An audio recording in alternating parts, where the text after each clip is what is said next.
So, going to the gym, walking the back way round through the golf course to avoid the traffic, as it's only just gone at 8 a.m.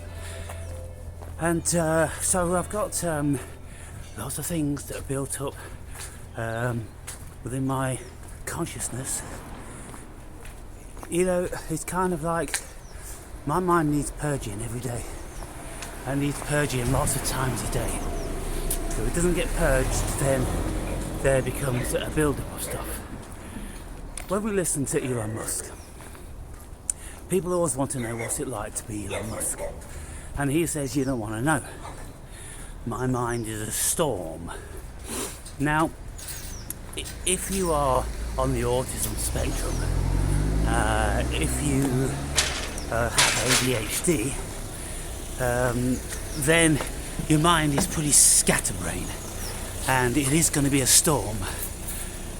But if you're not necessarily like that and you can think straight and linear, then your mind is full, but it's not a storm. And I suppose it depends on the extent of your imagination. Because when you look at Elon Musk, we get the impression that his imagination is very strong, because he's the one that actually imagines the possibilities of businesses, and whenever he's speaking to people about them in the inception and initial stages, many people are doubting Thomas's, as people are, and say, oh, that will never work, you can't do this and you can't do that. Well, when people say that Musk is a genius in the way that he has the ideas, he has the imagination, but I don't think for any moment that Musk is actually doing any of the work which is genius. The work which is genius, people, is the neuroscientists and the rocket scientists and the super imaginative and qualified engineers that do all the math and the science in relation to his boring company, which is, you know, putting tunnels under the cities to take the traffic away from the surface of the earth to put them underneath. So, whenever the last time you saw Musk down a tunnel, when did you ever see him looking at blueprints? When did you ever see him in a board meeting? When did you ever hear him speaking about the latest thought he's come up with? It's going to be this, and it's going to be that, and it's going to be something else. When did you ever hear him tell you that he woke up in the middle of the night with this idea that, you know, such and such is going to happen with his module for Mars and this and the other? You never, ever, ever hear him speaking about any of that stuff. So he has the imagination. Look, we can send a rocket to Mars, okay? And everyone's going, oh, fucking dream on, Musk. And he's saying, look, that's my prerogative. I'm a dreamer and I can dream. It's people who dream that actually dream things into manifestation, because that's what this world is. But then Musk says, I have the fucking money, right? So I'm gonna buy you, and you. And what I want you to do is to start working on Neuralink, on brain chips, rockets to fucking space and Mars and all that sort of stuff. So they do that. They collectively are genius. And Musk is genius in the fact that he taps into another dimension which most people don't tap into. And it's that dimension, ladies and gentlemen, that I'm going to be speaking to you about now. I'm always blustering about my genius. And I'm not making any comparisons with Musk or Beethoven, Schubert, or fucking Schopenhauer, Nietzsche, or Freud, or anybody like that, because I don't need to. But what I will say to you is that we all tap into the same realm. We all tap into this realm of imagination and broad consciousness. Because fundamentally, that's what we are. And what has to happen is that a portal has to open up to us to enable us to do that. If the portal remains closed, then we will remain automaton all of our lives. And in my experience and many others, it's the egoic trauma that has to happen. You see, the ego is the false prophet. The ego is the program which enables you to have a fiction of a human experience. And for goodness sakes, people, I'm tired of labelling this, but you never ever put any comments down really that you're in agreement with it. You know what I'm speaking about because you've listened to other videos and you've read this and you've read that. And so what I know, what I've always known for these past 16 years, is that the vast majority of you out there are not in this imagination state of consciousness. You are automaton, and you may even have PhDs and this, that and the other and think you're pretty smart, but all you've done all your life has been programmed, and you've followed programs. Now, genius people who think outside of the box, they're generally considered to be genius because they are thinking things that the vast majority of people don't think. So I'm going to be speaking to you about things that I'm thinking that the vast majority of people certainly don't think, but genius people have. And so, just to be brief, in relation to Elon Musk, everyone's always going, I don't know how he does it, I don't know how he does it, how does he run all these companies, how does he do this, how does he do that, when the vast majority of the time all he's doing is silly tweets and fucking dancing around awkwardly with his robotics, kind of unsynchronized dancing, and he's on this chat show, that chat show, this fucking podcast, that podcast. He's all over the place. You know where he's not? He's not in the office, he's not in the lab, he's not in the technical drawing fucking studio. He's not on the ground in his boring company. He's not speaking to brain surgeons and things like that. And you could say to me, oh, how do you know? Well, if he was doing that, then surely the cameras would be there at some stage. Oh, Elon Musk talks about the next innovation in brain chipping science to help all these, because that's what it's supposed to be about initially. It's always about that. If it's not about paedophiles, people, it's about, oh, we've got to help these people. Nobody's interested. The people up there are most certainly not interested in those people. In actual fact, they want them cold because there's no benefit to those people being on the planet. They're just resource users. They're not even useful idiots. And so trust me when I say this, people, the high thinking people are not thinking about how can we make their lives better. They're not, they're most certainly not.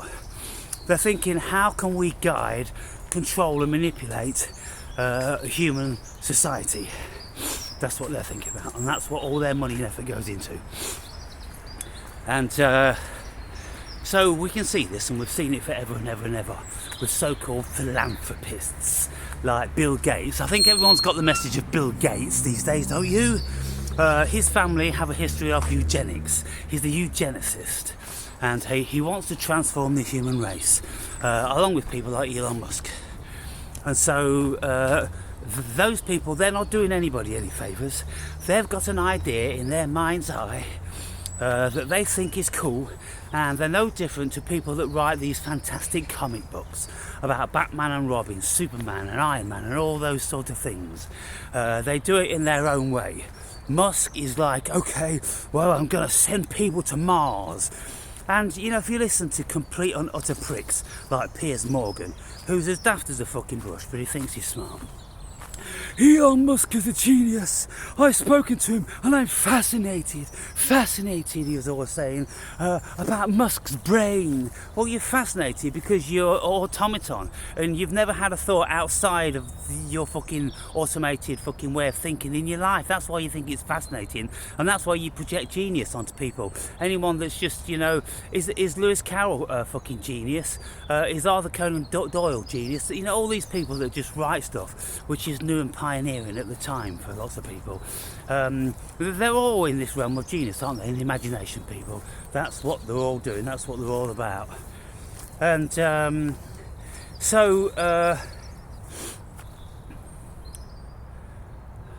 lost my thread. So yeah, Musk with his brain chipping and with his Mars thing. Look, yeah, he's always going, well, look, the Earth isn't going to last forever, you know. There's going to come a time when the sun's going to go supernova and then it's going to envelop the Earth. And what's that? Scientists are talking, in 50 billion years, 50 gazillion years. Oh yeah, well, we've got to start planning for it now. It's just complete and utter rubbish, people.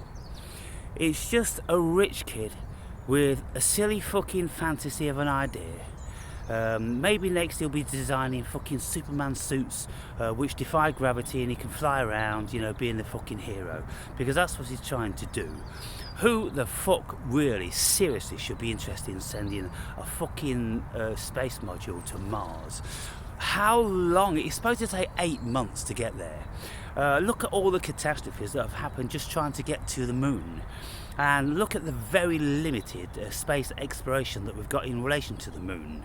You know, you would have thought by now we'd have cities on the moon, wouldn't you? And surely we must be able to take you know, liquid nitrogen up to the moon and start to oxidize it, or some fucking thing. At least if people are going to be living in self-contained units. If it's going to be doable, it will be doable there. So you would have thought that the prototype would be on the moon, first and foremost, wouldn't you? And then they're talking about, well, we've got to atmosphere Mars, and you know, we've got to take water there or drill water. Oh goodness me. Just wild fantasies, people, but the idiot's buying into it. You know, there are some practical people that just go, look, we've got fucking 2/3 of the population that are on a fucking $1 a day and they're all starving and they've all got hideous diseases and they're living a life of hell. Let's address that first. But you see, they're not interested in addressing that. That's why I'm always saying to you that the powers that be don't give a fuck about the weak. They don't give a fuck about pedos. They don't give a fuck about the human being, because most of them, they're not human beings. And what I'm going to say to you now is that we're all very different, and I've been saying this for many years. I've always been saying, look, we're not all human here, you know, because when I'm speaking and I speak to certain people, they haven't got a single clue what I'm saying. They don't have the consciousness to get into that realm, and it's nothing to do with the so-called intelligence. You could do an intelligence quota, IQ test, and they could read high on it, but they still wouldn't have the consciousness to think these new innovative imaginative things. And so I'm always saying that there are many myriad of different varieties of humanoid here, different levels of consciousness. There are people which are not spirited. They are most certainly not spirited. They don't have spirit. And the soul is, you know, quite debatable also. We know, some of us know, I've spoken about it for long enough, that many people, they don't have an internal monologue, they don't have an internal dialogue, they just cannot comprehend what you're speaking about when you speak about certain things. Now, what I'm also always saying to you is that, look, we people who have this level of imagination, we have a priori knowledge. And if you don't know what a priori knowledge means, then Google it, for goodness sake. It's very important. It's knowledge that you acquire without having the human experience. So when I'm speaking to you about we are God and consciousness is fundamental, and you know, we're not all human beings on this level, that level, I'm telling you with such passion, with such a level of earnest, because I absolutely know it through and through to my core. Every cell in my body knows it. Every speck of consciousness that is scattered through the fucking cosmos knows it. Why does it know it? Because it's a priori knowledge. Why is a priori knowledge important? Because the consciousness consists of absolutely everything already, and when our consciousness starts to expand and become awakened and enlightened, then we encompass that, and all the information is there. Now then, let me just speak about math. We didn't invent math, people. Math was already there. in relation to every single thing that we've ever so-called created. It's already been there. Now, Plato used to say that everything is forms, mental forms and ideas. Schopenhauer, the philosopher, wrote his famous book on will and representation. So life is about our will, whether it's an automated will or whether it's a free will. It's a will to do this, that and the other, and everything is a representation. Everything represents ideas, people, because everything came out of ideas and everything still is an idea. And what we do is we think of like blankets or coats. We think about things that could be a utility, and then we start to consider how we can do this, and then what we do is our thoughts then bring them into manifestation in this conscious realm. But as soon as we don't have a label for these things, then they disappear again, you see, simply because they're not really here. It's like when we're dreaming. We will dream about this, that and the other, and everything seems so real, and it's all very, very there, isn't it? But when you wake up, it disappears. And you can say to yourself, well, it never really was there. No, it was there, just the same as everything is here now. It's consciousness. It's just a different level of consciousness, you see, people.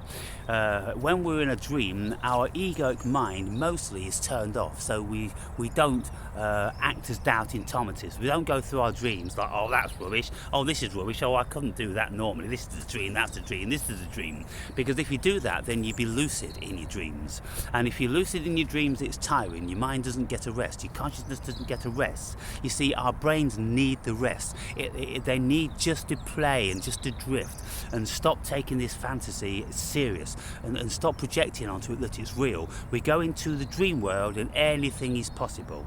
And so that, ladies and gentlemen, is a bit similar to the imagination of the so-called geniuses, because they go into this free thinking mind. And so you could say that the geniuses then are dreaming all day long, because they don't have the parameters and the firewalls in place of what is possible, because most people think that's not possible, this is not possible, who's going to do that? But when you're dreaming, everything is possible. So Elon Musk is a dreamer, he's a big dreamer, he dreams big dreams. And Freud and Jung used to talk about big dreams. When we have big dreams, people, we have things with such clarity, so important, so otherworldly, that they will stay with you for the rest of your lives. And I've had many, many very, very big, powerful dreams in absolute, complete technicolor with the broadest and purest state of consciousness. And they are really, really incredible. So I know this world, this dimension, to be phony. And so I'm going to post a video or two links in the description to this video, so you can watch these videos and listen to what other people have been saying, for goodness sakes, people. But what I will say is, like, again and again, you know, put some comments down, write something whereby I know you know what I know. One of you in 100 will put something down, and you would have thought that people watching my videos, subscribing to my channel with all of this wacky stuff I'm talking about, you would have thought that more people would have wanted to get into the nitty-gritty. What do you think about this? What do you think about that? I want to come and talk to you. Yeah, oh. I would have thought I would have had people queuing to come to talk to me, to tell me about their thoughts and their imagination and how they think the world works. But evidently that isn't happening. Why isn't it happening? Because there's only a very, very few genius people, and evidently I'm one of them. And lots of you will scoff at that. Lots of you just don't want to hear that. But if you are remotely genius also, then you go, I know exactly what you mean, so therefore I must be genius. Look, we mustn't be afraid of saying these things. They're just fucking words, people. And you see, why people don't like it, is it because it separates you from the dumb motherfucker herd. right? And they are like the proverbial bucket of crabs.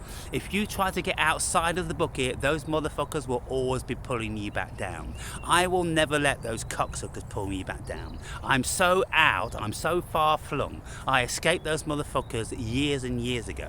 They've got no hold on me, and that's why I can speak to them and about them with scorn, because they deserve nothing more. They are closed-minded automaton, and they're not even fucking spirited beings. They came to this fucking dimension from a much less evolved dimension. And if you want to know about things like that, then listen to Rudolf Steiner, among other people. So, a priori knowledge, people. Now, in my mind, my consciousness, I'm getting these things all the time. And what these thoughts are, they are feelings. They are deep intuitive feelings. And I get the feeling first, and then the thought comes, and then after the thought, the language comes. Because this is the avenue that the God's language, God's intelligence, God's will has to travel through. The will of the cosmos, of cosmic God consciousness. It has to come into our human form by the only means it can, and that's spirit, because it is pure spirit. So it comes into spirit, and then it has to amalgamate with the soul, because the soul is the operating system of the human body, which contains also the ego. And so then the ego will start to think about things and how it's going to deliver it in language, how it's going to explain it. It's making considerations. Well, fucking hell, I've got to explain it like I'm talking to children, because these are children. And so what I'm saying is, when I get these feelings, intuitive feelings, I am in contact with God consciousness, pure God consciousness. And everything that's ever been thought here, people, has already been a manifestation. Like music, I've already told you about math. Math is already here. It's just been discovered. Like music is exactly the same. Pythagoras discovered the scales of music. He was the first person, apparently, to start to tense pieces of wire or string, maybe, and then ping them, and then pinch them at certain distances to get the tones which sounded perfect. And anybody that's got perfect pitch would go, that's exactly where it is. And what you discover when you learn about music and you go through the whole Pythagorean thing, that it's all math. Music is math, people. And so therefore then this whole construct, it's like Neil deGrasse Tyson was saying to Simon Gates, a theoretical physicist, are you telling me that this cosmos is written in binary, the exact same language as a computer? And he's saying yes. Why is it written in that? Because that is the language, it's math. And so what we do is then to transfer information, we use that math and we use the binary and we put it into computers. And when we build motherboards, then we put programs on the computer. And that's what's happening with the human being. Initially there's a motherboard, and then the programs are put in place. Now, where do the programs come from? The programs come from the programmer. What is the programmer? The programmer is the cosmos, because every single thing under the sun has already been done. And this is what many of the biblical prophets or scribes, scholars, whatever you want to say, they said there's nothing new under the sun. All we are doing is we are tapping into what is already there. Absolutely everything has to already be there, and that's how we make it manifest. And So, for instance, years ago, I always used to say, look, when they started to draw or do movies about flying cars, I'm always saying that if the human consciousness can think these things with their imagination, then they will absolutely have to come a time when they will manifest in the so-called corporeal world, because we're going to be imagining, and that's what we do. That's what scientists do. Scientists imagine what's at the fundamental premise of the universe, and then they get instrumentation, they imagine how to measure this, and then they look deeper and deeper and deeper and smaller and smaller and smaller, and they find more and more and more and more and more, and it goes on forever and ever and ever, and it never will stop. Why doesn't it stop? It's because it's human imagination, it's cosmic imagination which is creating this or revealing it, because every single thing is here. Can you imagine the length and breadth of the cosmos? Gazillions of galaxies. You think that they haven't, the consciousness en masse, you think that consciousness en masse hasn't experienced this stuff before? I was watching a program only a couple of days ago, and it's about scientists, cosmologists, or whatever you want to call them, that are looking for other planets similar to Earth, and they are saying that, well, they've discovered so many potential other Earth-like planets, at least planets that have life on them in different forms. And you see, there's life forms which can exist in very, very, very cold temperatures on Earth. There's life forms which can exist without any light at all. Life forms will make manifest in many, many ways. And so it isn't this Goldilocks thing that is necessary for life. The Goldilocks thing is necessary for life like we know it. To have everything just right for human life. That's the Goldilocks realm. But we don't need the Goldilocks realm to have other life forms which we don't understand or have never experienced. So the main point of what I want to get over in this video is that every single thing that we so-called create is already there. And it's like Beethoven used to say, he doesn't write this music, he just copies it. Because what happens is, he would close his eyes on the moments of inspiration, on the moments of a priori acquisition of knowledge, and he would see all the notes written exactly already formed. And he would say all he did was to copy them down. And people go, oh, Beethoven, genius, genius, genius. Just imagination, people, just having the consciousness to open yourselves up to the intuition and the a priori knowledge just to flow through. How do you do this?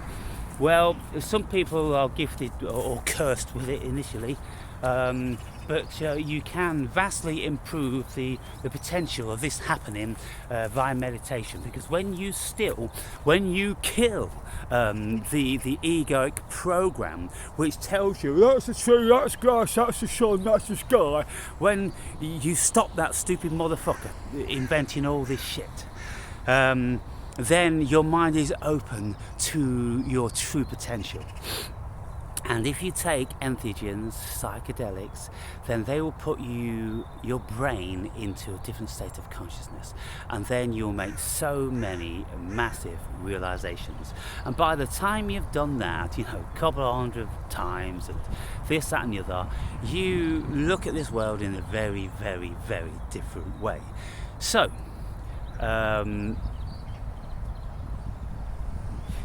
what I've discovered now is that, I'm thinking about all this stuff, and then I'm always telling you this, that then, a day later, a couple of days later, I will find similar stuff in my feed. So I was listening to a video by Morg Official. This guy with the long, white hair. In my estimation, he is absolutely superb. I've never heard a single word which he says which I have a problem with. He's very, very bright, he's very, very thorough, and his videos are brilliant. And so I'm going to post one of his videos down below. And if you want to know about what Jesus truly said and this, that and the other, now what he does, he's a scholar. He reads all this stuff. He's not like me. He doesn't pick it out the cosmos. You see, what I do, I pick it out the cosmos initially, and then I read it and listen to it. It's not like I'm reading it and listening to it first, and then the cosmos is sending me these things. No, the information comes to me a priori, and I absolutely know it to be so. And then this simulation feeds me a confirmation of that. And it's really, really bizarre how it works. You've got to know that there's something really, really strange going on, and we can speculate that there's gods up there, and everything is written and everything is contrived, and we are just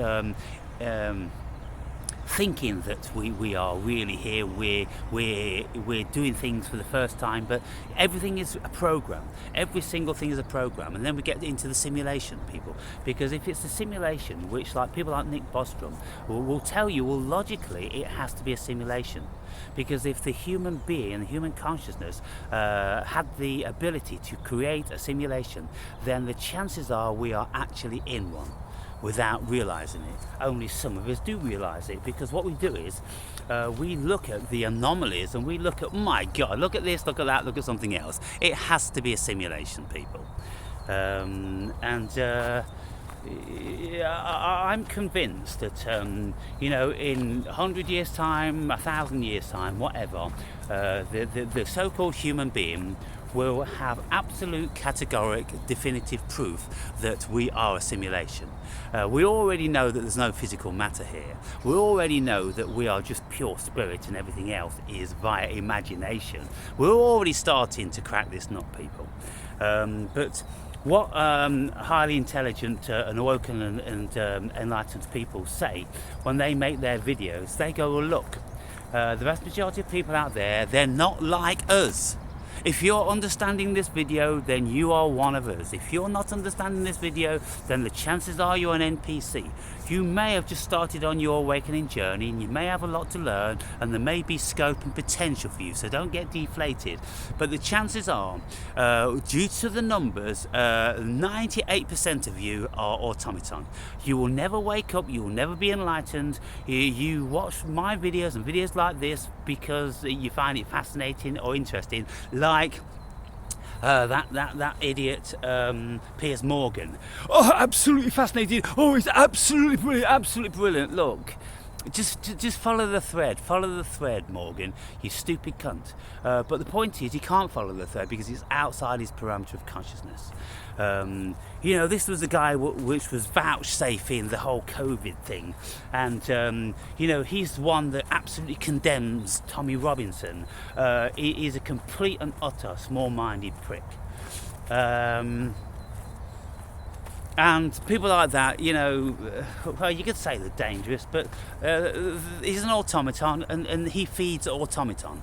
There's nothing that he has ever said that has been enlightening or even marginally interesting to me.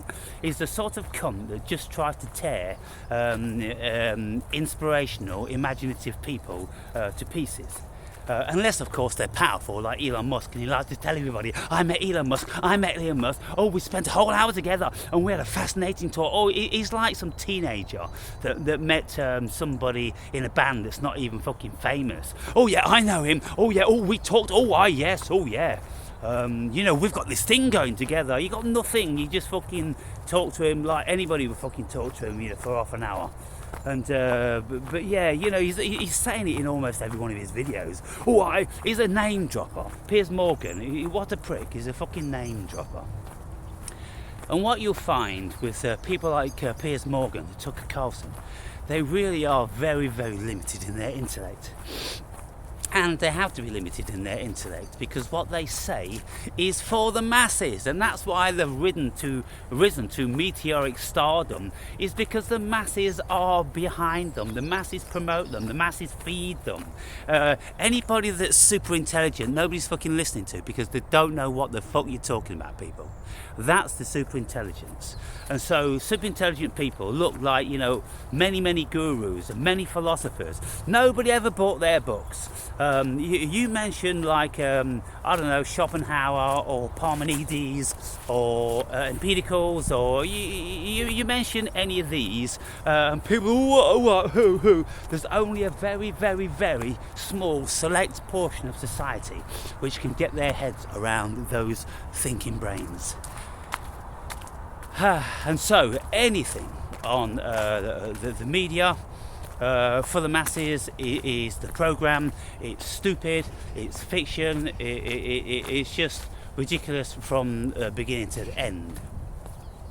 So I'll finish off this video, people, by saying what I'm going to be doing in my therapy sessions, if I can ever get them. When you enter your first potential therapy session and the psychologist or psychiatrist end up on the Freudian couch within 3 minutes, well, you start to think, well, there's no hope at all. And there isn't any hope, people, because look, the conversations I'm going to be having with these people, I'm going to be telling them things like this. Look, if you don't want to be a slave in this prison planet, then you either have to be an entrepreneur, maybe like a super genius or this and the other, to generate money so easily that you don't need to be dependent on anybody else.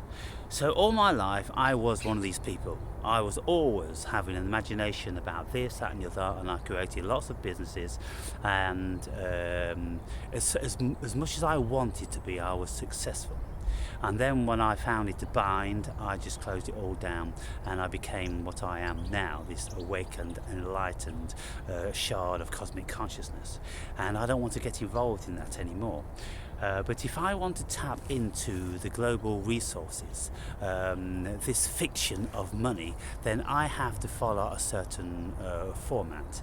And so the format is, under this particular paradigm, that the powers that be, if they are going to allow you outside of your slavery, then they are going to impose that you have to have a very good reason. And the very good reasons are programs which they have created, and they have created a book with, and they've inserted these problems, get out of jail free cards. I mean, that's the DSM, because if you have symptoms from the DSM, then that's your portal out of the prison. You see where I'm coming from, people? And so if you tell the government, the power source, that you've got those things, well, because they wrote them, because they created that program, they cannot deny you. They will try to deny you, but you just have to be firm and assertive and la-di-da-di-da. And you see, because all these things in the DSM manual, the diagnostic and symptoms manual, people, it's the manual that psychiatrists create, and the pharmaceutical companies use.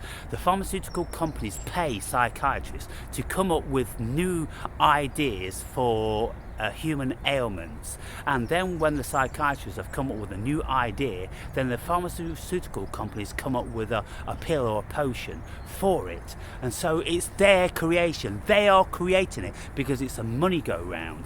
And so if bright people use that, then you can escape their prison. You see how it is, people?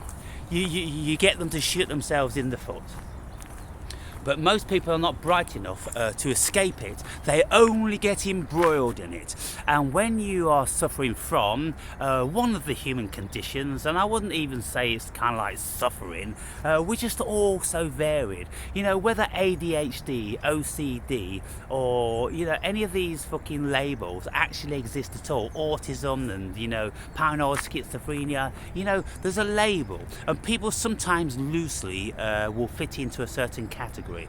But, you know, the human being is so varied and so multifaceted that we'll probably just touch on that just a little bit. And then we'll touch on a whole bunch of other things. You know, at some level, we're all narcissists. At some level, we're all paranoid schizophrenics. You know, if you're thinking people, because your mind thinks of this thing, then it thinks of the opposite thing. Then it thinks, oh, you want to do this, and it goes, no, I want to do that. And so, isn't that schizophrenic?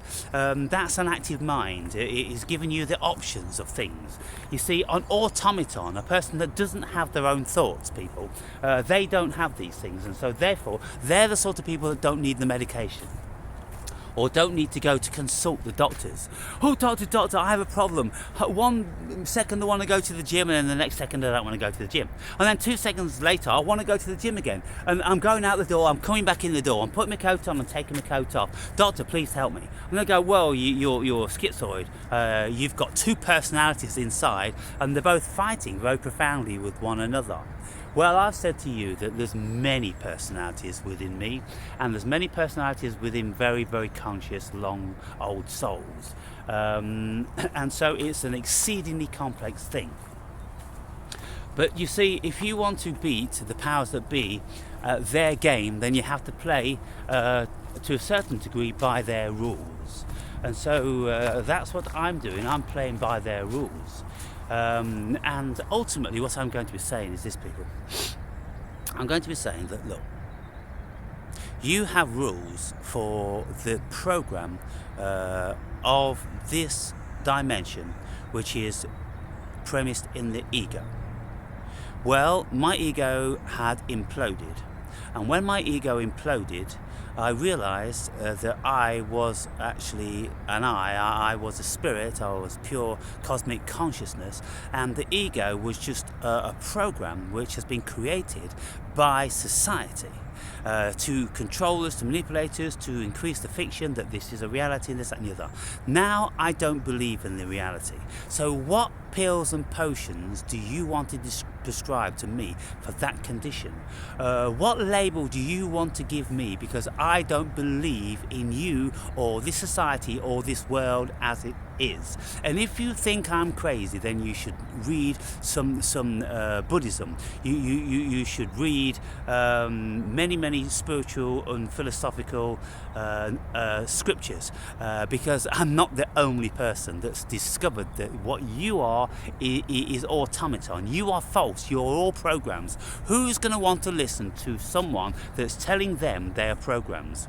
I will say to a psychiatrist or a psychologist, I will say, look, you've been through the indoctrination camp of kindergarten, of primary school, of junior school, of senior school, of college, of university, and you now have a label of what society considers you to be, and you're very proud of that. You're a PhD, or you're a psychiatrist, psychologist, and this, that, and the other.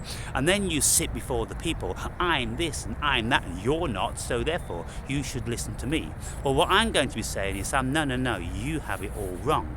You might want to be listening to me, because the knowledge and the wisdom and the state of consciousness which I have is vastly outside and over and above yours, because I can see that you are just like one of these wind-up, automated little toy soldiers. That's what you are. You're a toy soldier for the fiction of the state. What are they going to do with that, people? What are they going to do with that? And if in the end they go, well, look, I mean, I don't know what you're trying to do here, Aaron, I don't understand you, or we can't in good conscience say you're insane, because it's evident that you're very, very intelligent. And you're speaking about things that we don't know about, but what you can do, you can point us into the direction of philosophers or spiritualists or religious people or even quantum physicists, and then we can read this stuff firsthand, and we can go, okay, so if Mr. Berry's crazy, then all these people have been crazy as well, and yet they haven't been labelled as crazy. And so then they're going to go, well, what do you want us to do? And I'll say, you write this. You write this down on that form for the government, which tells the government this person has had a spiritual enlightening experience. He no longer believes in the world like we do, and the last thing on this planet that he is actually capable of doing is becoming an automated slave, chasing after the fiction of money, which is just paper. It's not premised or based on anything. It doesn't have any value, and it's only through the virtue of people believe in it that we can go and exchange it for goods and this, that and the other, which people labour with their real fucking life force to attain. And so can you imagine how deep this is going to get? I'm telling you people, this is so deep, and again I'm pioneering. This is really, really profound, and if the world is really waking up, if the world is really evolving, then this is the way in which the world's going to go, because after me people, then there's going to be millions that follow. And all it's going to need is for me to write a book about this story, for people that go, I knew it, that's what I've been thinking, that's how I fucking feel, and this, that and the other, I'm going to do that. It's kind of like whenever somebody challenges the state or business in any shape or form, they have to go to court and fight it out. And then if the challenger wins, then they will be awarded compensation and this, that and the other. And then that actual court case will be used as a case study. And everybody will refer back to that case study. And it's like Berry versus the state. Berry versus the United Kingdom government. Under such and such a pretense or objection or whatever.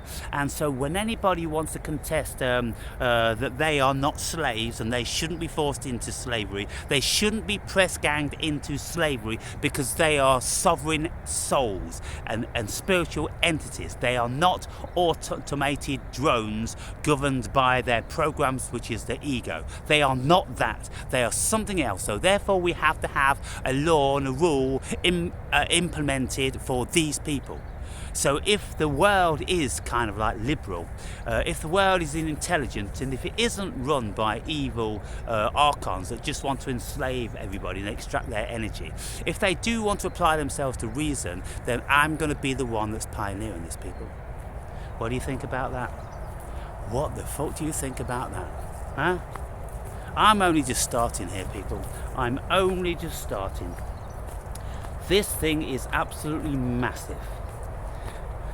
Why is it massive? Because consciousness is massive. And when you tap into consciousness en masse, a bit like what Edgar Cayce was always speaking about. He was always tapping in and speaking to interdimensional beings and this, that and the other. Many people. Donald Walsh, he wrote A Conversation with God, whereby he was having God speak to him, day after day after day after day. And you've got all different sorts of people that have had these, conversations, visions or insights or downloads, whatever you want to call it. The vast majority of people, the ignorant ones, will just go, oh, they're nutters, they are. Intelligent people who know a little bit about this stuff and look across the whole board of what the broadness of the human consciousness is, they'll go, well, these sorts of things do seem to happen, and they seem very, very legit because they can be explained in the finest and greatest of detail. Oh, yeah, fucker. And many people will speak a very, very similar thing. And so, you see, what I'm going to do when I enter into this psychological realm, I'm going to be saying, well, broadly, this is where I am. I don't believe in the world anymore. The natural world is beautiful. It really is a beautiful miracle. But it's a fantasy created by my consciousness. It's a fantasy projected by my consciousness, and of course I can wax lyrical about what I see and what I feel in the natural world, and you won't see that and you won't feel it, and you will think that this guy's seeing stuff and feeling stuff that isn't there because you can't feel it. But just because you can't feel it and you can't see it, it doesn't mean that it isn't there. It's like Elon Musk sees rockets going to Mars and people living on Mars. Doesn't mean it's not there. It is there, people, because every single thing is already here. It's just the so-called matter of time. It's the so-called matter of time before it actually makes manifest in the so-called physical world, which isn't physical. It's just a fantasy. It's just another variety of fantasy. So already, there are, humanoids living on Mars with cities, and, it's become pretty well Earth-like over fucking tens of thousands of years or whatever. One of the things I'm always doing, sometimes I'll set out on this journey to the gym and I'll get a third of the way there without this camera, and on the way I'm thinking about this video I'm going to make, and it's kind of like, oh my goodness, it's time, the cosmos wants me to download something, so I have to turn around, and it's kind of like, oh fucking hell, I've got to go all the way back there and all the way back there, and I'm like, what of it? What else are you going to do with your day? It's a bit more exercise. In no time at all, you will be back here, and you'll have the camera in your hand and you'll be making the video, and then you'll think to yourself, why was I in such a tizzy? Why did it bother me? Because I thought I had to go back. You're not going back, you're always going forward, people. And so just because you think you're walking this way and then you forget your keys or your wallet and then you got to go back, oh fucking hell, fuck. Just eradicate those silly thoughts. Just turn back around again and just go it. Just continue on your journey. It was always going to be that way. You're not going back, people. It was always going to be that way. You're just meandering around a certain route for your journey. The journey pertained to me going back to get my camera.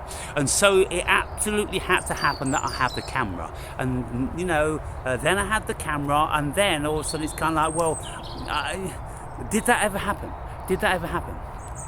I started thinking like this many years ago when one day when I was travelling around the world, and I believe I was coming back to the UK from Ghana, Western Africa, and something happened. Maybe it was South America. Maybe I was coming back from Guatemala or somewhere like that. But the flight that I was scheduled to go on was cancelled by 5 days. And it wasn't, a super big airport where all these planes are going every hour. No. The next plane to go to England from that destination was in 5 days' time. And I was in a really crappy, shitty little town. In actual fact, all it was is a dual carriageway and a few motels on either side, about 5 miles away from the airport, and like some nasty little crappy city. And so every single day it was boring as fuck. I was in this like motel hotel room, and it was African kitchen, and the food was absolutely rubbish, and I lived for the meals, and then when I got the meals they were terrible. And so I was reading Aristotle at the time, and making videos, and so reading Aristotle all day long, and then walking around in the sunshine a little bit, but there's nowhere to go because it was just on a dual carriageway, and there's no natural environment around anywhere, so I was completely bound to the hotel, and I was going a little bit stir crazy, counting the hours. I was literally counting the hours, counting the minutes, and watching the clock. And then I thought to myself, what I was doing is I was imagining myself sitting on the plane and taking off. And whilst I was sitting on the plane and taking off, thinking, thank fuck that nightmare's over, I was reflecting to what I was doing, sitting at my little vanity desk in my hotel room. And I'm like, well, look, is there any real difference? There's only the illusion of time, because in actual fact, I'm no longer here because I'm thinking about actually sitting in this chair on the plane. And of course, I've been on these planes hundreds of times, so I can very, very, very feel what it's like. I can call on a memory to feel what it's like, and I can see what it's like, I can smell what it's like, I can hear what it's like. So I created that in my mind's eye, so I was actually there. Right, and then when I open my eyes, I'm actually sitting in the hotel room. So I'm like, what's the difference? What really is the difference here? Because it's only a case of whichever I'm convinced of. And when I close my eyes and I imagine that I'm sitting on a plane, I am actually there because I don't see myself and feel myself in the hotel room. But when I open my eyes, I see myself in the hotel room and I feel myself back here. But then, because the thought of sitting on the plane was so powerful, it's kind of like I feel like I'm there and I'm here. So, in actual fact, anywhere, people. And then when you listen to some people, they say there's no such thing as time. Everything is happening at the same time. And when you start to think like this, you start actually to feel it. And so now I'm walking up here and I'm going to the gym, but very, very soon I will be in the gym and I'll be doing that. And I'm going, I'm in the gym. But I still feel as if I'm making this video and talking down there because it's so fresh and prominent and powerful in my mind. So where really am I? Where are we, people? Where are we? You see, it's all about what you are believing, what state you are believing. And when we enter into entheogenic psychedelic sojourns, it is our mind that is going to be creating the variety of trip that we're going to have. Now, obviously, we are going into a new dimension of consciousness, but how we experience that is highly premised on what our ego is thinking about at the time. If we're terrified, if we've got the greatest of reservations, then we're going to find something to be terrified about when we're there. If we don't have any reservations, if we're really looking forward to it, then we're going to have a great time when we're there because it's all going to be wonderful and, inspiring and this, that and the other. And if you project a certain scenario onto a certain scenario, then you are already a half living that scenario. And so when you go there, your mind is looking for confirmation bias. You want to create the scenario that you've already thought about. That's why in relationships, if you're having an argument with somebody, let's just say your partner, you go to work because your partner said this to you in the morning and you're a bit upset with each other and you're still on it all day long. I'm going to tell her or him this, that and the other. You've got all these scenarios running through your mind, and then when you get back and as soon as you walk through the door, it's like, hey, and another thing, it's like you never left. It's like you never actually left. Why? Because you didn't. Your mind didn't leave. Your mind was always in that argument, in that conversation. Your body was so-called at work, but your mind was already there. And then your partner could say, fucking hell, are you still going on about that? Oh yeah, because you never left. You never left. And then you'll go, yeah, and this and yeah, and that. And then they'll go, well, I fucking forgot all about that. And then you'll go, well, yeah, well. And then you realise how silly you've been and how you have just projected and invented a life that you have created yourself. Because if you thought in another way, I'm really sorry, I didn't want to upset my partner. When I go back, I'm taking flowers and I'm going to say, let's go out to a movie or let's go to a restaurant or something like that. Then you walk in the door and everything's completely different, isn't it? Why? Because you created that. So we create our reality, people. Let's be quite frank about this. We create our reality. And even when you're going back to a house, if you aren't entirely familiar with your house in every tiny little detail, then you're not really living in that house. If you don't know every crack in every fucking brick, and if you don't know the texture of everything, if you don't know the shape and the feel, and if you've not scrutinised everything and kept it in your mind's eye, you don't know what house you're living in. You're just assuming you know what house you're living in. And if somebody asks you, by the way, can you just describe your house? Let's just say you walk through the door into the hallway, and then you go into the living room, and then you go into the kitchen, then you go up the stairs into the bedroom. You describe in the greatest detail what you possibly can. if anybody's actually thought about this, if anybody's been awakened, if anybody has got this expanded state of consciousness, then their awareness is very, very broad, and they will know what it feels like to open the door. They'll know what it sounds like to open the door. They'll know what resistance there is when they open the door. They'll know if it creaks or not. They'll know if it's heavy or not. They'll know what the floor feels like when you take your shoes off. They'll know when you go into the living room what different hue of light hits you, what smell hits you, what the skirting boards look like, what the fucking ceiling looks like. You're going to know absolutely everything. And if you're anything like me, then you'll be able to recall a great deal of this information. Whereas most people, they won't even get right what is in the porchway.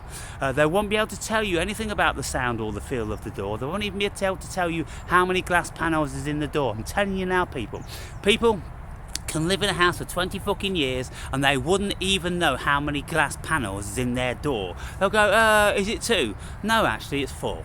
And it's been 4 for the past 20 fucking years. Oh, well, I never knew that. People create their own worlds, people. Anyway, I've said a great deal of stuff in this video already, and you know, I'm always asking for a response. I'm always asking if there's anybody out there that wants to come and convey some of this stuff. But I realise that, you know, I am genius, yes. Me and Elon Musk would get on very, very well, because there's very, very, very few people that can get their heads around how we think.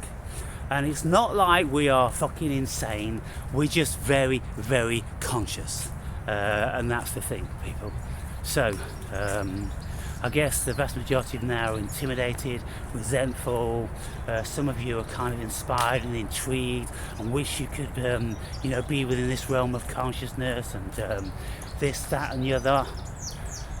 But you know, when people ask Musk, what's it like to be Elon Musk? Oh, you wouldn't want to be me. It's a storm. Well, if people say, what's it like to be the Awakened Brave? Well, I tell you what it's like to be the Awakened Brave, don't I? I don't deflect that question and leave it a complete void. Why doesn't he say, well, he's always thinking about engineering, he's always thinking about physics? Why doesn't he talk about some of the physics, some of the engineering, some of the problems that he envisions? He never ever talks about any of these things. Why? Because he doesn't have those thoughts, people. He has childlike thoughts of rockets going to Mars. That's about where Elon Musk's thoughts end. And I'm telling you now, he doesn't have the technical insight, because he isn't a brain surgeon, he isn't a rocket scientist, he isn't a fucking civil engineer, so he doesn't know the intricacies about all these things. But what he's got, miraculously, is money. How's he got the money? He's got the money because people are backing him. Invisible people are backing him, people. You know, all the richest man on the planet. When people start to ask, well, where's your money come from? Can we see the figures? And this, that and the other, it always ends in a dead end. I was listening to him. In actual fact, I made a video about what I'm saying about Elon Musk. And I was umming and ahhing whether I should put it up. Elon Musk is intelligent. I'm not saying he's not intelligent. And in his own way, is as much as in my own way. We are genius because we're outside of the box. But what I'm saying is Elon Musk doesn't design rockets. He doesn't design neuroscience. He doesn't design fucking underground tunnels. He doesn't do any of that stuff. He's got money that pays people to do it. So what he says was, I want a fucking rocket that's going to go flying up into space and then come back down. Who can do that?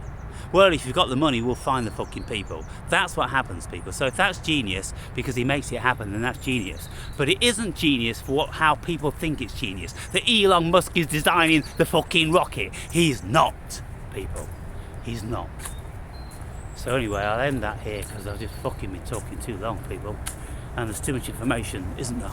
I could go on and on and on and on and on forever. What's it like to be Aaron Berry? Oh, it's a storm. It's a storm. You wouldn't want to be me. You wouldn't want to be me. Well, the point is, no, it's not. Because I am an enlightened being, when I turn this camera off, I'm turning my mind off. That's the difference, people. And so when I turn the camera off, I will be completely absorbed in the beautiful day, because at this moment in time now, I'm starting to feel somewhat resentment because this technology This illusion, this Maya, has captivated my consciousness because I'm speaking to the dead and they're not getting it anyway. So basically all I'm doing is I'm just speaking to the cosmos. That's all I'm doing. It's like Mork calling Orson. Mork calling Orson. Mork calling Orson. Mork calling Orson coming Orson. Oh, hello Mork. Tell us about your experience on planet Earth today. Oh, well, people are like this and people are like that. That's what I'm doing. I'm Mork calling Orson. But when I turn this camera off, I'm going to be spirit.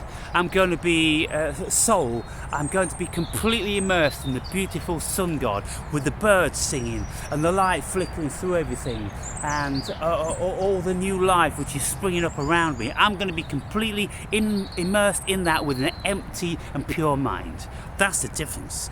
There's not a storm here. There's just potentially, well, just downloading. It's like Orson calls me. Orson has to call me every day for an update. So the cosmos is calling me every day for an update, and then I'm doing it. What am I doing really? I'm telling Orson, which is going back into outer space. I'm not telling humans here. Mork was never telling humans how humans were. Mork was always telling Mork calling Orson. Yeah, Mork was always telling Orson how humans are. What I'm doing, I'm trying to impart, or I've got the fiction of telling humans, but you're not listening. You can't receive this information. Just like Jesus says, don't be throwing pearls to swine. Let the dead bury the dead. He was saying this for very, very good reasons. I'm going to be posting some videos about that well, I say wake you up. It's not going to wake you up. If you're going to wake up, you would have been fucking woke. If you're asleep, you're still fucking asleep. If you believe in the Bible and the shit was said in the Old and New Testament, you're fucking indoctrinated fools. And you shouldn't even be on this channel because you don't know what the fuck I'm talking about. If you know all that stuff to be a crock of shit, then you're on the right lines. And if you consider that there was somebody called Joshua Ben Joseph, and he was this, that, and the other. Lots of people have wrote stuff that he was this and that and the other, but he wasn't the Jesus from the New Testament. People, he was a very, very different person. He wasn't the Son of God. He never did no miracles. He didn't rise from the fucking dead. He was a very, very learned, cosmic conscious person, and that's what he was imparting to his so-called apostles and the Gnostics of the time. Anyway, time for peace, baby. Over and out.